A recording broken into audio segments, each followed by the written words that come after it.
Welcome to the Purpose and Profit Club podcast for nonprofit leaders, mission-driven creatives, and social entrepreneurs. Get ready to stop dreaming and start doing. Here, ideas become action. We prioritize purpose and profit. You ready? Let's go. Before we dive into today's episode, I want to tell you about a giveaway I'm doing because it's a lot more fun to kick off this podcast with a big giveaway party, and that's what we're doing. So if you subscribe, rate, and review this podcast, take a screenshot of it and send it to me via direct message on Instagram at Splendid Consulting. That's all you have to do to be entered in the giveaway, okay? We're giving away some pretty epic things. We're giving away thousands of dollars worth of prizes, including 2 of my signature programs, Amplify Social Impact, my Canva course bundle, and you'll also get my latest program, Easy Emails for Impact, okay? We're giving away all of those, and we're going to have more than one winner. Just remember, all you need to do to enter is rate, review, subscribe, and send me a screenshot, and that is your entry. All right, let's get into today's episode. Hello, change makers. Today, we're going to talk about chasing the how. So chasing the how is really sneaky and kind of insidious or totally insidious and a real problem inside of the internal operations of your business or organization, particularly if you are a founder. This episode is for you. Okay. So what do I mean by chasing the how? I want you to think about something that is on your list, your big goal, to-do list, however you map out what it is you want to achieve. Let's say for the next quarter, it's like, in the next 2-3 months, I want to have created or launched or done or completed this thing. And it has to be something you haven't done before. Okay. So it has to be something that's pushing you, that you really kind of want to do intuitively. You have that nudge, you're excited about it. Maybe you're also a little scared about it, right? There's some rejection that you're stacking and pushing up against. I want you to think about that thing. And I'm going to give you an example. Okay. So many, many years ago, let's see, back in 2007, however many years ago that was, I got my real estate license and I went to a local real estate school. I went to all the classes. I don't know how often we met, but it was the thing. You go to all the classes, you get the big book, and then you take the test. Okay. You take the test, and the test is not easy. Many people have to study and retake the test again. I did Christina style testing prep, which means that I just crammed every ounce of information I could like the night before and passed the test. Did not pass with flying colors, but passed the test nonetheless. So I was excited. Got my license and I was officially licensed in the state. And once you're licensed in the state, and you pay your fees, you go to a real estate brokerage and you what's called hang your license with them. Okay. So it's like basically somebody has to hold your license in a virtual type of way. And essentially they're your boss. You pay them a fee and they're also your boss. So if you have a question, they can help guide you and answer questions. Okay. So what was really interesting is my mom has had her real estate license and has been a broker, which is like that next level since I was very, very small, many, many years. And what she said to me, I will never forget because I was 20 something. And I was like, why can't I just come work for you? And she said, because you need to learn how to sell real estate. You need to learn. And I don't have the framework to teach you. And I was so annoyed. It's like, I just want to come work with you. Let me just do that. She's like, no, you need to learn how to buy and sell. That's not what I'm set up to do. Go here. So she recommended a real estate firm and I went there. And what happened was really, really interesting. They actually had a really amazing track to take newly licensed agents and teach them how to buy and sell real estate. And you might be at this point where you're like, what does this have to do with me? Or wait a second, Christina, you said you already passed a test. Why did you have to learn how to do this? And that was the really interesting thing about this process. And this is going to come up in your business, in your organization as you grow. So I learned when I was studying to pass that test, I learned license law. So I learned like easements and encroachments and all these crazy license real estate laws. I did not learn how to buy and sell. I learned some contract law. which has served me and been really helpful to learn. But I didn't learn anything about how to grow, how to start a business. So it was like they spit you out and they say, here's your real estate license. But really, you're kind of starting at square one because there's no sales, there's no business building, there's no really training there. Okay. So that's why I went to this brokerage and I actually went on their new agent track. And that was the yin to the yang. So that was where they taught me, this is how you work your network. This is how you go from having sold 0 houses to having your first sale. Here's a mentorship program, yada, yada. It was a great program. And yet, let's say my class of new agents had 20 agents in it.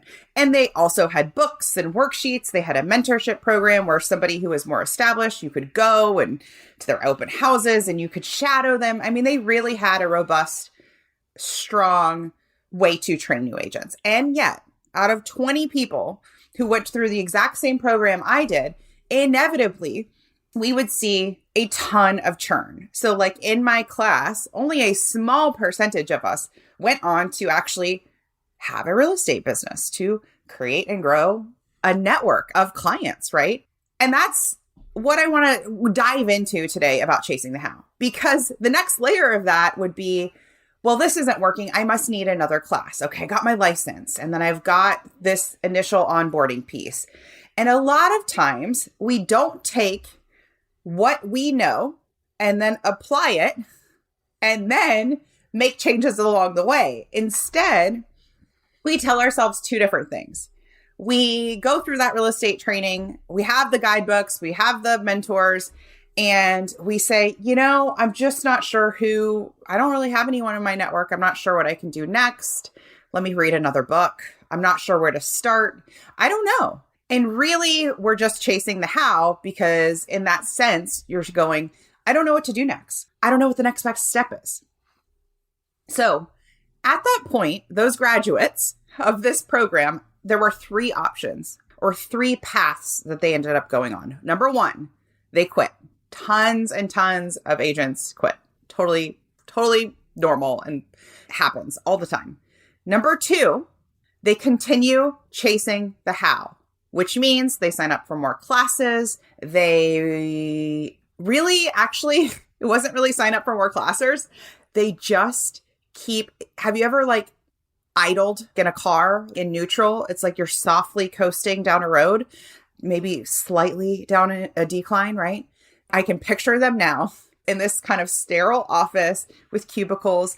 They would just hang out like lurkers, hanging out at the water cooler, hanging out at the meetings, just hanging out, and then, going to lunch and then basically hanging out some more and then calling that a work day. Okay. So number 1, quit. Number 2, just completely hanging out neutral, looking for the how. And number 3, this was the hardest one, making the leap, just jumping. I remember the very first house I sold, the very first closing I had, I was so nervous. I was so nervous. And the reason why I was nervous is because I'd never done it before. I hadn't even owned a home myself at that point. The entire thing was a fish out of water, which we've all had those experiences. The first time you do anything is the actual first time you do anything. So I remember, sitting with my clients at the closing table being like, this is my first closing table that I've sat at with attorneys. And in that moment, or before that moment, I could have just waited and said, this is really, I don't know what to expect. I could have hopped over maybe and said to my mom, who was a broker at the time, let me just come sell houses with you. I don't want to do it alone, right? All of those pieces. But instead, what I did is I went through this program and I said, I'm going to take what they've taught me, and I'm going to choose the next best step. I'm not going to ask another book, another agent, another mentor, another coworker, another spouse, anyone, their opinion. I'm going to say, who do I think I should call? Who do I think I should email? What do I think I should do on this Tuesday, right? And I actually followed that plan, and it was super uncomfortable. And it's how I built my business. It is how I built a successful real estate business as a I don't know how old I was, 24, 25. We have to do math. I'm not sure. Year old, from scratch. And it was deeply uncomfortable. But what I did really well in that moment was stop chasing the how. The how came after that first closing. Then I knew how to do a closing. I knew how I guessed things. I said, well, I want to give my clients a gift. So I guessed what I would want to give them. And then after that, I decided, instead of this, let me give them that. I just released the fact that I needed a handbook for it, that I needed somebody to say, this is exactly what happens, because inevitably there's always curveballs. I remember sitting at closing tables for hours. The rule book never said that the closing should take hours, right? It should take 30 minutes. Okay.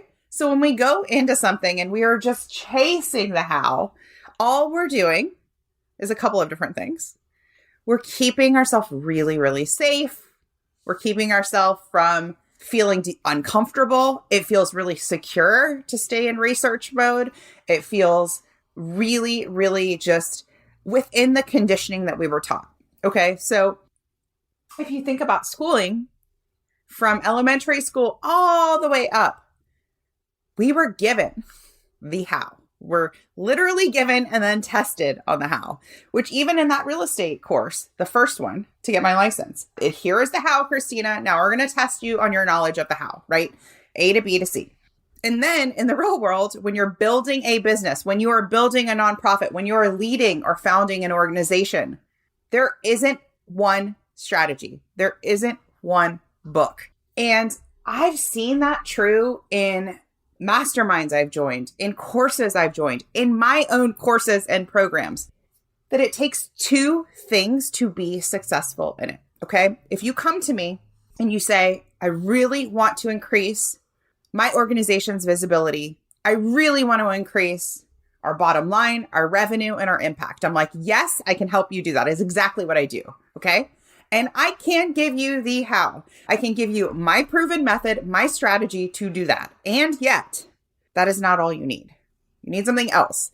You need to think in a way that aligns with that strategy. You need to sync up your thinking and the how that I give you. Otherwise, it won't work. Because if you're thinking that it's going to be hard, if you're thinking that it's not going to work, if you're thinking other people do it better than you, if you're thinking it's not going fast enough, it's not working, then all of those will be true.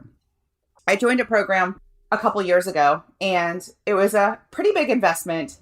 And inside the program, it was fascinating.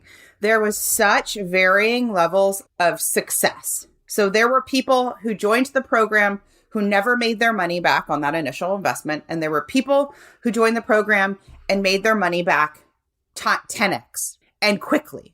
Okay. How can that be? How can two different people go through the same portal, watch these same videos, get these same templates, and have a different experience? Because they got the how. That was the how. And that's really where I've shifted my own business, to give you the tools so that you do have my how, my version, what I see working for your organization to grow. And so that we can shift and intentionally create on purpose how you want to think, how to think like a successful entrepreneur, how to think like a wildly successful founder, so that those two sync up.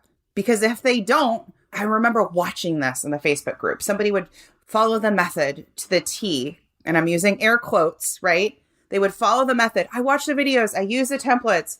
These are the emails I sent. The entire time, they were trusting their own success, the value of whatever it is they were selling, pitching, whatever that was, and putting the onus on the coach and saying, I followed your way, so it should be cut and paste, and where is everybody? And it's not working. That's the piece that was totally missing, is they thought that just a 5-step framework and some templates would get them exactly what they needed, which if you step back and you're like, that is not true, because we would all follow the same 5-step templates and we'd all be billionaires, right? That doesn't make sense. The truth was, what was happening is people were trying to sell programs, to create campaigns, to do whatever it was. And they were doing it from a place of feeling complete disbelief, inadequacy, imposter syndrome, self-doubt, and just in a general feeling of, I'm burnt out. I'm overwhelmed. I don't think this is going to work. I don't really know how. I don't really know what I'm doing. So like all that insecurity shows up everywhere. So if you ever had a prospective client meeting or prospective funder meeting, you go into it thinking those same just crappy thoughts that I just said, which is, oh, I don't know if they can afford it. They probably don't even want to be here. They're just doing me a favor. They're probably not reading any of this. They don't really want to, like, whatever your chatter is. That is all over your face. That is all over your nonverbal and verbal cues. And believe me, if you're not even doing this in person, it is coming through everywhere. It's all over your emails. It's all over your sales page. It is all over all of it. And that's why I added the coaching piece inside my business with my clients. Because if I give you the framework and you're spinning out on self-doubt in between your launch period, in between your campaign, then you've lost time, you've lost money, and you've definitely lost visibility. You've lost people, you've lost customers, you've lost donors, okay? So you have to get the strategy piece and the thinking piece to line up. Now, we've been all over the place in this episode. Let's wrap it back up. Let's think of an example. And let's use this podcast as an example. So let's say, like me, we're going to use a podcast as an example that you say, you know what? I want to launch a podcast. I want to launch a podcast in 3 months. The first thing that will come up in your brain, if it's anything like mine, is, I don't know how to launch a podcast. How do I launch a podcast? What are the exact steps to launch a podcast? Who do I need to hire to help me do it? Who can I outsource it to? Oh, what about the graphics? Wait, what should I record it on? How do I get the right microphone? Like how? You with me? And if podcast isn't it, you can just sub in whatever the thing is. And I really had to work on intentional thoughts with this entire podcast launch process. What I said to myself, and I'll do an episode on this, is minimum viable. What is the minimum viable for me to do this? Not what is the 5-year version of the podcast look like? Not what is the 5-year version of XYZ service or program look like? What is the current 0 to launch look like? Okay. And the how, I never really found it. I just said, what do I need to do today to get me there? So I made decisions quickly. I was disciplined about doing research. So that means if I wanted to take a moment to research where to upload my podcast onto the different platforms, I decided I would Google it for a second. I asked some colleagues, and then we go. We make a decision, and then I move on. I decided my microphone was just fine. Okay. Could I buy a better one? Yes. Do I need to? No. I don't need to chase the how. What I already know is actually, I do know how to write. I do know how to record a podcast. I do know what I need. And any small element that I'm not sure about, I'm going to have a very thin filter to make a decision from. So for example, to have somebody help me with any of the back end, where do I want to find that person and how long do I want to take to hire them? Go quickly, because no doubt if I ask 10 different people, I will get 10 different answers. That's not helpful, right? Remember how I said there's not one way? There's not 5 simple steps, because if there was 5 simple steps, that's what the entire world would do. Okay. So I think the most important pieces and the most freeing pieces, realizing that if there is no one way, then you actually don't even have to chase the how. All you have to do is take action. And the piece that is so important is taking action from the place of being like, it's going to be fucking awesome. It's going to be amazing. Taking it from that pace, not taking action from the place of no one wants this and it's not working, right? So imagine me, I probably would have had a lot more fun on my very first closing many, many years ago if I said to myself, it's going to be great. And if I don't know one piece of something that happens, the attorney is there. It's there. I'm in their world. They're going to hand out everything I need and I'm in their world and it's going to be fine. Or with this podcast, it's been very, very easy for me to go through this process because I do know this now. And so I'm like, it's going to be fine. The podcast's going to launch and anything I want to tweak along the way, once it's rocking and rolling, I will tweak. But right now I know everything I need to know, and I do not need to worry about any other steps on the how. So the next time you bump up against that big goal, remember I said, what's like the next goal you have or campaign or something like that for the next couple of months? Think about that thing. And then your mind will want to write the exact all steps you need to take to do it. Okay? No. Many times I'm in meetings and I have a really great idea for one of my clients. Oh, we should do this. And it's something we've never done before. I've never done it for any of my clients. This would be a great way for you to raise your visibility. This actually happened recently. I'm in a meeting with a couple board members and I'm like, oh, we should do this. And they're like, yes, I love that idea. And immediately I'm like, I've actually never done that before. Okay, what do I think that we should do to execute this? And I come up with it. That's it. It's really, really simple. One step in front of the other. Instead of being completely stuck and paralyzed and indecision and being like, I don't know. If you've ever sat in a board meeting and you watch things get tabled until the next board meeting and then get tabled again and tabled again, we're chasing the how. Okay. We're not making decisions. We're making it way too complicated. You're chasing the how. So go out there, take an action from the place of figuring out, you know what? I'm going to figure it out. As Marie Forleo says, it's figure outable. And I'm just going to take one action to get me towards that place. And I'm going to take it from confidence. I'm going to take it from courage. I'm going to take it from telling myself, yes, this is working. This is a great idea. I'm going to take it from that place and not from the place of, I need somebody else to do it for me. I need somebody else to tell me what to do. Okay. That's what I have for today's episode. I would love to hear from you. Come find me on Instagram at Splendid Consulting. Let me know what you thought. Let me know how you've been chasing. I can help you. And I will see you in the next episode. If you ask me, everyone should have a coach, especially you. I want to invite you to schedule a free discovery call with me. Go to splendidatl.com/contact. You'll see my calendar there. Book a call with me. You'll learn about my smart growth method where we can grow your business or organization sustainably with ease and massive impact. Think you've reached out to everyone in your network? Are you out of ideas to get noticed and get funded? I hear you. That's why I'm giving you a chance to steal my prospect list. Yes, you can generate leads for your nonprofit or impact-driven business. Grab my mini training and list delivered to your inbox instantly. Go to splendidcourses.com/prospect.